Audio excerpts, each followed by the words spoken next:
Hello, fellow traders. Tis I, TheRumpledOne, coming to you Friday, March the 5th, the year's 2021. Let's talk trading. It's time for the weekly wrap up. Just so you know, these videos are for educational purposes only. Your results may differ from mine. So let's take a look and see what has been going on this week. We have the second red week in a row so far. I mean, things could change, but we'd have to have about a 100 pip reversal for that to happen. If you look here at the high for the week, uh, hit 40.16, but we had a pivot of 40.17.9, so we missed the weekly pivot. But it's probably close enough, hand grenades and horseshoes, right?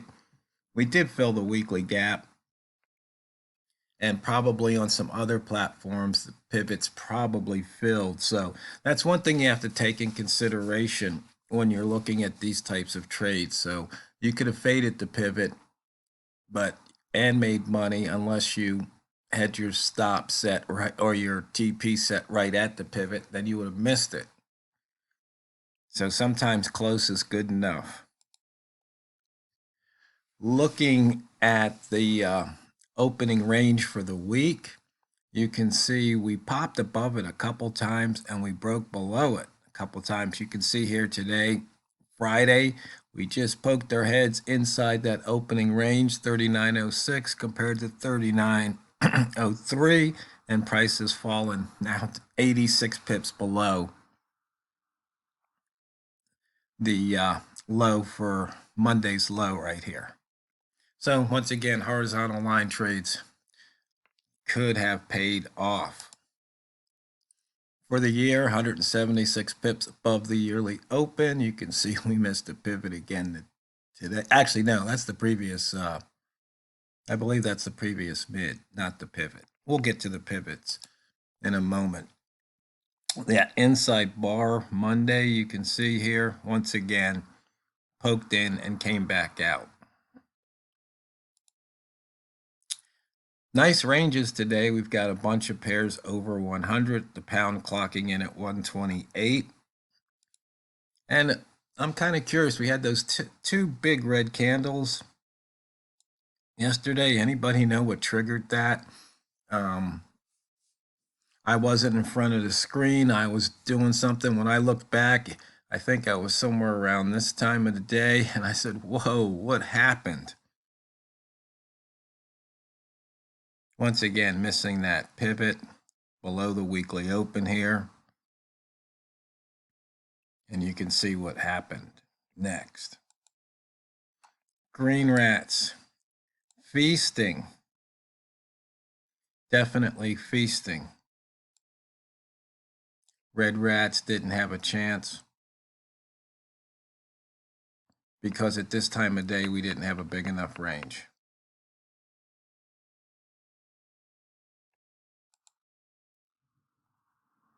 Missed the daily pivot, but we hit the monthly pivot,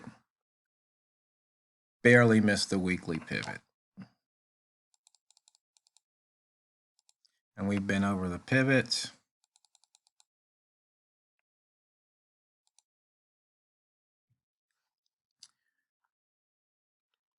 The wick zone, in and out of the lower wick zone from the previous day. I know there's some traders that really love the wick zone. And then there's some traders that have taken it to the buy zone. A few more have taken it a wall mall method. So I hope no matter which of the methods that you chose and you're following it, you're doing what you need to do. Some of the things Walmart and I talked to you about this week, and that you're seeing profits, you're seeing profitable results. It was funny, I got a really nice comment on one of my older videos back when I was at the whiteboard and you got to see my smiling face. It was the one about the turn trade where it's really interesting, all the different traders out there who are, sharing their ideas and thoughts, and people that write trading books and everything. But sometimes the simplest thing eludes them. Um, and I had said, for one, I don't really believe in trend. I believe in bias. But for those who believe in trend, I'd made an observation, and that at the bottom of a trend, you're always going to have a bear candle followed by a bull candle. So when you get this pattern, bull follows bear at the bottom, that could be the start of a trend reversal. And of course, at the top, if you get a bull followed by a bearish candle, or white, black, this would be a green followed by a red, then price is going to do that. That could be the start of, a bearish trend. And it's a very simple observation. You can't disprove it. That's the funny thing, because it always happens. Sooner or later, when the trend ends, it's going to have this pattern. And what's really interesting is right here, this is what some traders might consider an order block based on this pattern. We don't really have an order block here. So really, an order block is simply a turn trade. And we call things, or people gives things names, so then they can talk about them. I mean, when you think about it, we call these things candles, and we call this a bearish candle and this a bullish candle. We give them names, and then that way we can communicate. And so once we all agree upon the names, or the names are defined, then we can talk about them and understand them. But sometimes, depending on the name you give something, it implies a story. So this whole idea about order blocks is implying a story. Whether or not that story is true, I don't know. As opposed to just saying, if you get this pattern, it's a turn trade. Turn trade, that's just it. It's like, or, a price turn. It doesn't really have any story behind it. And that's the way I like to describe things is, for example, I don't know if I released it or not. I can't remember, but I have the the lowest high and the highest low. So let's see, right here, I think you might have the highest low, at least on this screen. And so what happens is you want to see if price can get back there, and then you take any trades to the south. And then let's see, where's the lowest high? I think this might be the lowest high right here. So you try and, if price drops down below like it just has, you try to get a signal and escape out of that lowest high. And that's something, I mean, lowest high, we can pretty much all agree on it. It doesn't have a story attached to it, so it's more objective. And you can say what you want about it, but it's just the lowest high, and we can all agree upon it. Is this an order block? Well, some people might say it is, and some people might say it isn't, because it has that story behind it. It's not well defined. On the other hand, the lowest high, very well defined. That's just something to keep in mind as you're trading and you're learning methods. It's just to see, is it objective? Are the definitions objective or are they subjective? Do they leave some wiggle room for one trader to call it one thing and another to call it something else? That's what you have to look for. Like, I name things the rat zone. Well, I define the rat zone as, high minus 20 pips, low minus or low plus 20 pips. But then again, that 20 pips is a rule of thumb. And you can refine that by using the frequency distributions. So depending on the pair you trade, it could be 21, it could be 17. And then even for the rat, I did the smart rat, where it's dynamic, where it's always telling you dynamically where that rat zone is based on the last X number of bars that you give it to calculate. It just takes the percentile. And it comes in handy sometimes. And one other thing I probably will talk about next week sometime is really when you're trading, just trade.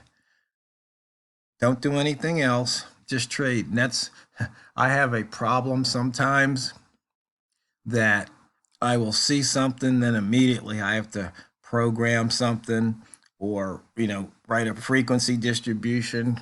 And it's just real hard for me sometimes to not be in that mode. And usually I code in binges where I'll start with one idea, and by the time I'm done, I've probably had coded a dozen different indicators around that idea, or that idea leads to another idea. And you could probably see that in the indicators that I release. You can say, "Oh, he was really into this at that time. Look at all these indicators," and then he moved on to something else. And it's once again constantly learning. Not being satisfied, with only knowing so much or only discovering so much. Like there's more to it. Now, you might think that's in conflict with keeping it simple, but it's not. It's more about are you trading or are you discovering? Are you coding? It's where you try, because multitasking is only it's just a story we tell each other because our brains are single thread processors. We can only hold one thought at a time. So the idea that we're multitasking it's not true. We're switching back and forth between tasks and probably not doing any of them as well as we could do when we're doing them by itself. I mean, sometimes when I'm multitasking, I have some of my most profitable trades, but that's only because in that short amount of time that I'm trading, I switch to trading, I'm like hyper focused. And then as soon as my mind goes to something else, then, um, I've already done the work on that trade and then I can just let it ride. So that's just, something to be aware of because it's that funny thing where people get older, they walk in the room to get something, they wind up doing five things, leave the room, but never did that one thing, never did what they were supposed to do in the first place. Um, and that's just a matter of, once again, not being focused, not staying on task, not paying attention, because it happens. You go to your email to send somebody an email, and all of a sudden you say, "Oh, look at this," and then, "Oh, that has a link in it." Next thing you know, you've done 17 things, and you didn't send that one email that you wanted to send. So it's just um, really easy to get distracted, especially with smartphones and the internet and all the different alerts. And that's once again, that's one of the reasons why I don't like to put alerts on indicators, or at least I don't like to use them. I code them for other people sometimes. Um, but to me, no, if you want to trade, trade. It's not like because you're doing something else, you get this alert, and then, oh, you're supposed to do something. It takes some time to get into it. Then you have to reevaluate it. Do you really want to take that signal? So no, if you're going to use alerts, then just use an EA. I mean, really.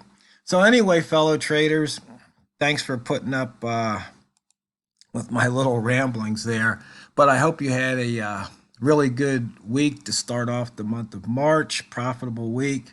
I hope you have a fun and safe weekend. And let's see. And those of you who donated, thanks again. I hope you enjoyed the indicators and find them profitable that I sent out in batch 3. So when you come back to your trading platform, just remember, it's not what you trade, it's how you trade it. So go out there and drain the banks. The Rumpled One